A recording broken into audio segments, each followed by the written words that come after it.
Hello, sir. My name is Brendan Miller. I'm counsel for the Convoy or Freedom Corp, which is an entity that represents the protesters that were in Ottawa on January and February of 2022. I just have a few questions for you. Okay. First, again, thank you for your service, and thank you very much for your forthright testimony earlier. Just on something you spoke about in your evidence in chief, you spoke about the demand of protesters, and those demands would simply not be met. I take it that by that you mean the demand for the removal of vaccine or COVID mandates. Is that correct?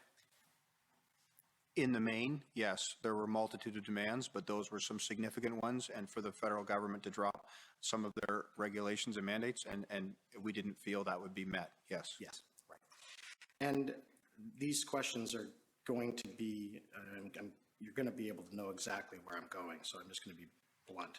It is our view that there was no justification whatsoever to invoke the Emergencies Act. The Emergencies Act requires several things. One, it could be invoked due to espionage and sabotage. Are you going to hear any evidence about espionage and sabotage? The answer to that is no. Two, it could be invoked on the basis of clandestine or deceptive foreign influence, or foreign influence that involves a threat to a person. Are you going to hear evidence about that? The answer to that is no.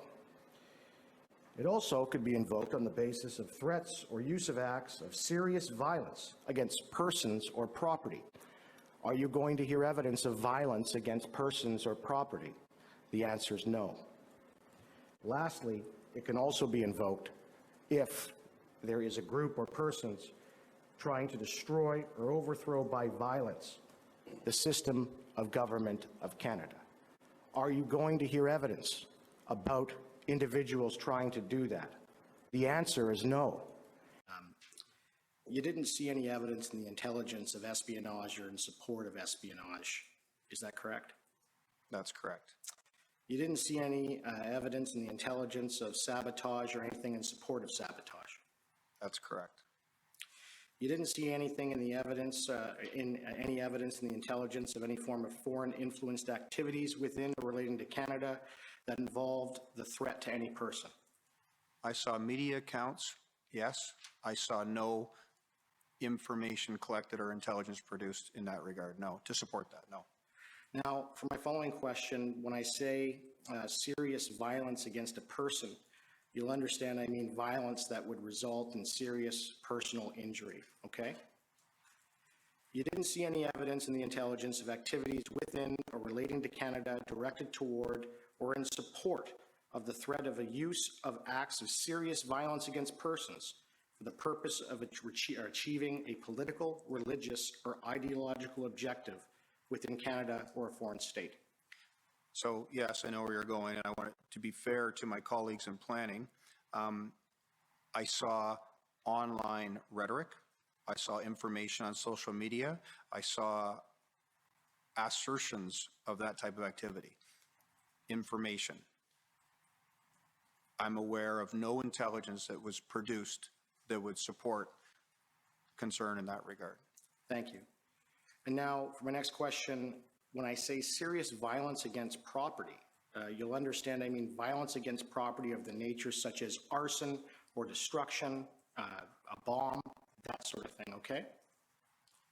You didn't see any evidence in the intelligence of activities within or relating to Canada directed toward or in support of the threat of use of acts of serious violence against property for the purpose of achieving a political, religious, or ideological objective within Canada or a foreign state. So again, not to be contradictory because I'm just trying to be fulsome. Our role is crime prevention, law enforcement, assistance to victims, public order, and emergency management. Therefore, in relation to the things you're discussing, we collected all the information, which some information asserted attempts at that. So we did see that and had to consider that. Did we have any credible intelligence that that would occur? No. Thank you. And you touched on in your oral evidence about the labeling of someone as being an extremist. You said that that term you have a lot of problems with, and I'm wondering if you can elaborate on that for me. I can, sorry, where did I say I have problems with that? You said just in your evidence in chief. Okay. So the word extremism does not have a description in law. Section 83 of the Criminal Code speaks to terrorist offenses, which possibly could be synonymous with extremism. Sections 318, 319, and 320 of the Criminal Code speak to hate-motivated crimes, advocation of genocide, etc. Other sections of the Criminal Code, such as Section 430, speak to acts against religious property that could be deemed to be extremist. I have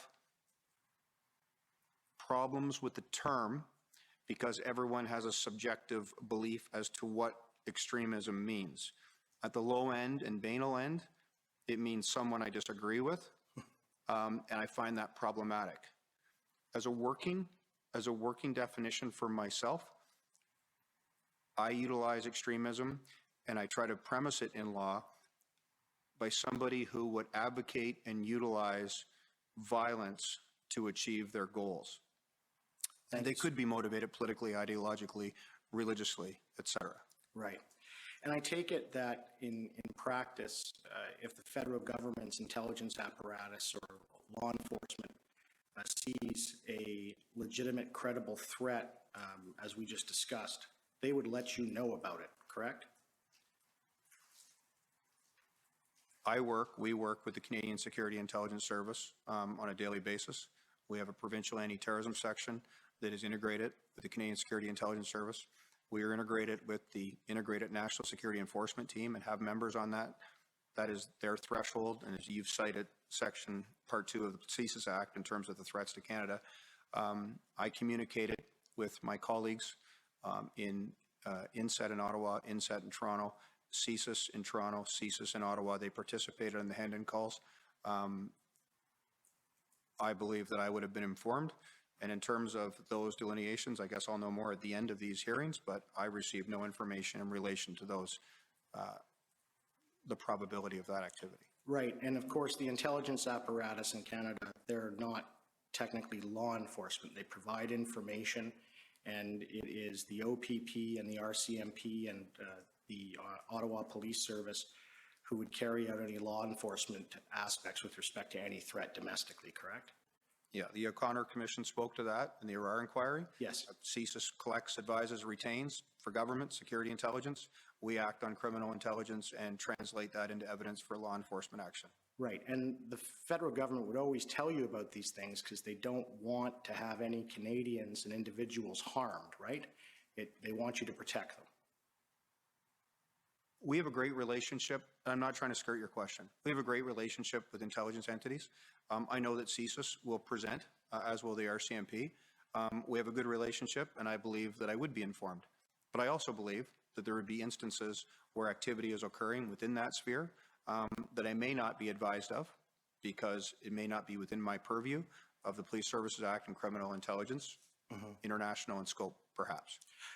To your knowledge, have you been advised by any of those actors that you have not been informed of everything? Have I been advised by those actors that I have not been informed of something? Yes. No. Thank you. Now, dealing with the issue of lone wolf attackers, can you agree that the last lone wolf attack in the Capitol was on October 22nd, 2014, when Michael Zaf Bibu attacked Parliament with a firearm? Is that correct? I remember the events, and I would attribute that to what I refer to as an independent asymmetric threat. I don't want to say that that's the last event just because I don't want to misspeak. I am aware of other events, but they weren't that I'm aware of in the National Capital Region. Now, can you agree that following that attack, lessons were learned on how law enforcement intelligence agencies would gather intelligence with respect to lone wolf attackers? Yes, I believe that lessons were learned. I believe that resources were increased. I believe that cooperation and collaboration was enhanced. I will say this as a caveat. An independent asymmetric threat, a lone wolf, is the largest concern for somebody in a position such as mine or other people who appear before you. because we rely upon the collection of information to produce intelligence. And in the instance of an independent asymmetric threat, the circle of trust may be one. And that is a very difficult environment in which to succeed. Right. And those lessons that were learned from that attack, they were incorporated within the intelligence gathering apparatus, both at the OPP and federally, correct? Yes, certainly. I mean, that's an area where the age of social media can assist us, because in many examples of lone wolves, as you refer to, those are preceded by indicators of activity. So that is of assistance, and that is something that the Provincial Operations Intelligence Bureau engages in.